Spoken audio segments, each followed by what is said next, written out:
여러분 안녕하세요, 천천박사입니다. 오늘은 여러분들에게 재무회계 위탁에 대해서 이야기하려고 합니다. 어떤 사업을 시작하든 어떤 방식으로든 회계는 일반적으로 기관 내에서 직접 하지 않고 보통은 세무사님, 회계사님께 맡기죠. 사업이 어느 정도 규모가 커지면 담당 직원을 두고 회계를 할 수 있기는 한데요, 담당 직원을 쓰면 그만큼 인건비가 들어가니까요. 장기관 기관도 마찬가지입니다. 대부분 장기관 기관 같은 경우에는 다른 업무를 하기도 바빠서 회계 업무만 하는 직원들을 뽑기도 어렵거니와 일반 회계와 달라서 경력자들 구하기도 힘듭니다. 결국 재무회계는 대표님께서 직접 하시거나 대부분 업체 위탁을 진행하시는데요, 이때 지금 말씀드릴 5가지를 모르고 맡기시면 큰일 납니다. 7년간 1200여 기관의 회계 업무를 진행하면서 고르고 고른 5가지 항목이니까 끝까지 좀 시청해주세요. 미리 말씀드리지만 국회의 회계를 맡기시라고 말씀드리는 그런 영상이 절대 아닙니다. 대표님들과 기관 회계 담당자의 알 권리를 위해서 말씀드리는 거니까 주의 깊게 시청해주세요. 사회복지 통합솔루션 기업 1200 기관이 선택한 기업. 신뢰할 수 있는 기업 어렵고 복잡한 회계 업무 국회어 위탁 서비스와 함께하세요. 국회어. 모르고 맡기면 큰일 나는 회계 첫 번째, 적정 회계 입력에 대한 검수입니다. 대표님들, 재무회계는 종합예술입니다. 시작부터 끝까지 우리 기관의 사업계획과 연동되어 있고요, 또 그 사업계획에는 급여관계, 다른 기관과의 연계관계, 자산 구입, 차입, 전입, 그때그때 반영하지 않으면 내년에는 바꾸기 힘든 결정사항들을 포함합니다. 쉽게 말씀드리면 회계에는 지금 제대로 해놓지 않으면 다음에 되돌릴 수 없는 업무들이 너무나도 많습니다. 따라서 대표님 대신에 우리 기관의 재무회계를 책임지는 그 업체가 우리 기관의 회계에 문제가 있는지 제때제때 확인하는지 그 여부가 회계를 맡기는 데 있어서 가장 중요한 겁니다. 이렇게 말씀드리는 대표님들이 계실 것 같은데요, 아니 회계 맡기면 당연히 문제 있는지 확인해 주는 거 아니야? 당연한 걸 얘기하고 있어. 이렇게 답변을 드릴게요. 아쉽지만 모든 회계업체들이 우리 대표님들이 고민하는 것처럼 우리 기관들을 생각해 주는 것은 아닙니다. 왜 그럴까요? 바로 경비, 비용 문제입니다. 담당자 한 명이 50기관, 60기관을 담당하고 있는 업체가 있다고 생각해 보세요. 한 달에. 한 담당자가 하루에 2-3군데의 회계 입력을 진행을 해야 될 텐데, 그리고 회계 입력 해보신 분들은 아마 아실 겁니다만 단순히 입력만 하는 게 아니죠. 영수증, 사용 내역, 급여 대장같이 준비물들이 있어야 입력이 가능하니까 회계 준비물들을 정리하는 데도 시간이 또 걸려요. 그래서 하루에 2-3군데 기관에 대한 입력을 진행한다면 검수할 시간이 어디 있겠습니까? 제대로 입력하면 다행이죠. 결국 검수는커녕 제대로 입력되었는지 여부를 확인하는 시간도 부족하게 됩니다. 그래서 제대로 회계를 맡겼는지 확인하시려면 어떻게 하셔야 되냐? 적어도 3개월 회계 장부를 대표님께서 직접 통장 사용 내역과 비교해 가면서 검수를 해보셔야 합니다. 또 이렇게 알 수도 있습니다. 맡긴 업체 회계 담당자가 회계 입력 시 의문나는 사항도 있을 거예요. 분명히 입력하면 문제 있는 사항도 있을 거고요. 그러면 메일이든 카톡이든 전화든 안내를 해주고 있다, 이거 뭔가 이상한데요? 왜 쓰신 거예요? 그러면 기본은 된 곳이라고 볼 수 있습니다. 반대로 1년이 지나도 그냥 메일은커녕 그냥 장부만 온다, 심지어 장부도 안 온다, 그런 담당자가 본인 마음대로 임의마감을 진행하는 것이라고 판단하는 것이 맞을 겁니다. 어쩔 수 없이 그런 경우는 있을 수 있겠죠. 그러니까 꼭 직접 확인하시고 문제가 있다면 빠르게 업체를 변경하는 것이 좋겠습니다.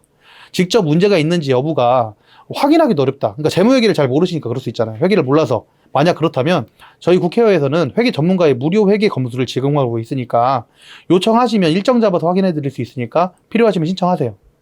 또 앞에서 한 담당자가 너무 많은 업체를 담당하고 있는지 이런 여부를 어떻게 확인합니까? 확인할 수 있는 방법도 사실 있습니다.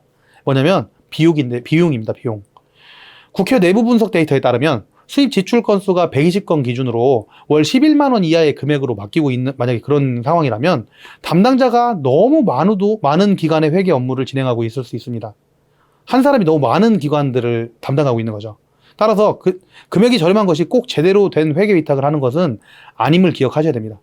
어쨌든 직접 제대로 하는지 확인을 하시고 업무 위탁을 계속해서 진행하는 것이 좋다, 기억하세요. 올해가 지나면 올해 회계는 다시 할 수 없음을 다시 한번 상기하시기 바랍니다. 첫 번째에 대해서 정리해 드리겠습니다. 입력 및 검수가 제대로 진행되는지 꼭 직접 확인하셔라. 회계 업무는 저렴한 금액에 좋은 서비스는 어렵다. 적정한 비용에 제대로 검수하는 업체를 고르셔라. 모르고 맡기면 큰일 나는 회계. 그 두 번째는 예산을 제대로 이해한 곳에 맡기셔야 한다. 이런 겁니다. 우리 예산은 국가 예산과 같이 예산 총계주의 원칙을 따릅니다. 모든 수입은 예산에 계산하고 지출도 예산에 따라 지출합니다. 선 예산 후 지출입니다. 여러분, 선 지출 후 예산 보고가 아닙니다. 많은 위탁업체가 이 부분을 무시합니다. 이유는 뭐냐? 첫 번째 이유랑 마찬가지입니다. 너무 많은 업체를 하고 있어. 그리고 귀찮거든요. 이야기하면, 우리 대표님한테 이야기하면 추경해야 되고 내가 하는 업무 늘어나고, 그러니까 타이밍을 최대한 본인에 맞춰서 하는 겁니다. 기관에 맞춰서가 아니에요. 1년에 한 번 하는 거예요. 여러분들 예산이 모자라면 추가 경정 예산을 하긴 해야 됩니다. 우리가 예산을 언제 짜죠? 전년도 말에 짜죠. 그럼 올해 실제 제출을 할 때 예상대로, 전년도 예상한 대로 모든 지출이 진행이 될까요?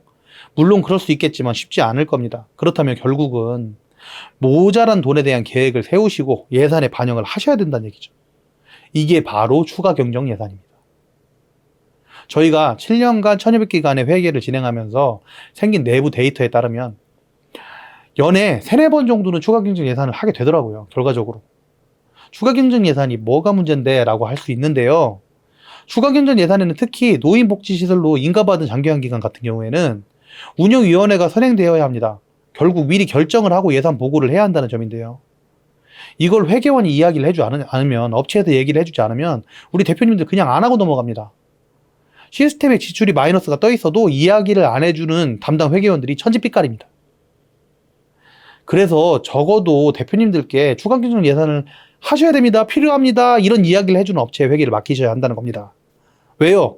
그래야지 운영위원회를 언제 열지, 언제 보고할지, 추가 경정 예산을 얼마나 더 짤지 대표님께서 결정하는 시간이 생기고 문제없이 기관 회계를 진행할 수 있을 거니까요. 명심하세요. 대표님께서 관심이 없으시면 담당 회계 업체라도 관심을 가져야 한다는 것을요. 책임은 누가 진다? 다 대표님이 지십니다.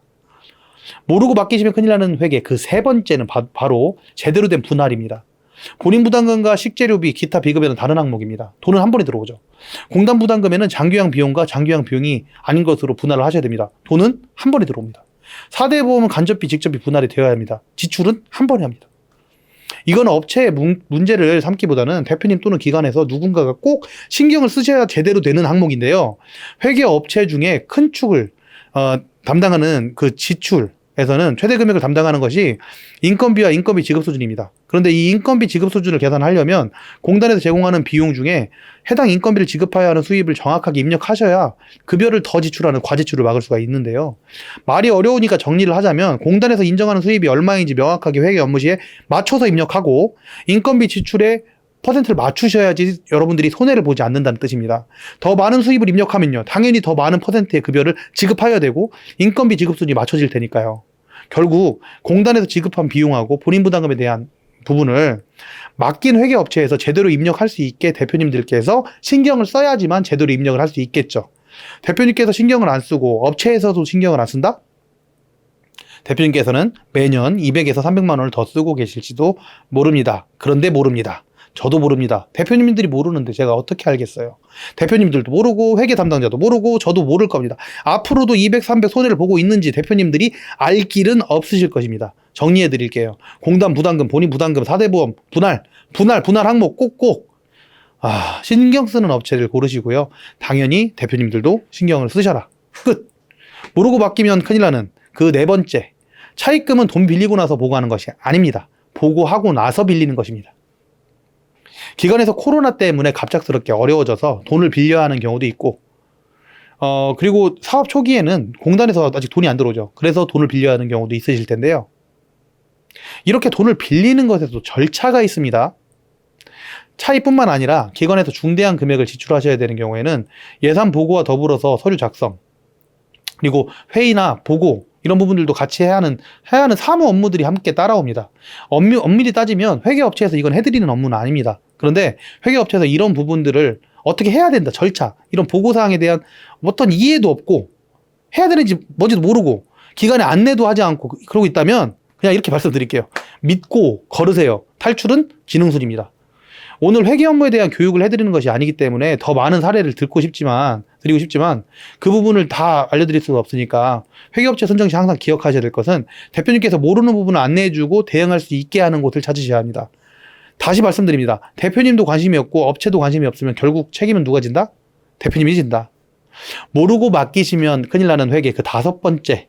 회계 업무가 목적이 아닌 적립금이 목적이라면 믿고 걸으셔라. 말도 섞지 마세요. 대표님들 회계업체 찾다 보면 운영충당 환경개선 준비금, 퇴직 적립금, 적립하면 회계 금액을 무료로 또는 깎아주겠다고 하는 업체들이 많습니다. 그런데 그거 아세요? 여러분들 대표님께서는 좋은 회계를 위탁하고 싶어서 업체를 찾고 계시지만 그 업체들은 회계를 잘하는 것에는 관심이 없어요. 보험으로 수익 내는 것에만 관심이 있죠. 또 여러분들 적립금도 다 사전 보고 하셔야 되는 겁니다. 2년 이내에는 사용하셔서는 안 되는 돈이에요. 운영위원회 거쳐서 사전 보고 하셔야지 인정받을 수 있고 뽑을 수 있는 돈 아니에요. 그런데 이런 안내 부분 안내를 하질 않고 귀찮으니까 본인이 필요한 것만 요구하는 그런 사람이 주위에 있다면 대표님께 큰 피해를 줄 사람이니까 멀리 하세요. 자, 오늘 문장으로 정리하겠습니다. 회계 맡기실 때 대표님만큼 우리 기관을 생각하고 관심을 가져주는 그런 업체를 찾으셔라. 대표님이 신경 안 쓰면 그 누구도 신경 쓰지 않는다. 여기까지입니다. 감사합니다. 제가 마지막에 회계 업무에 대한 무료 점검 링크 남겨드릴 테니까 필요하시면 일정을 예약하세요. 상담 문의가 많아서 일정이 1, 2주 정도는 늦어질 수 있는 그런 점은 양해를 부탁드리겠습니다. 저는 천천박사였습니다. 감사합니다.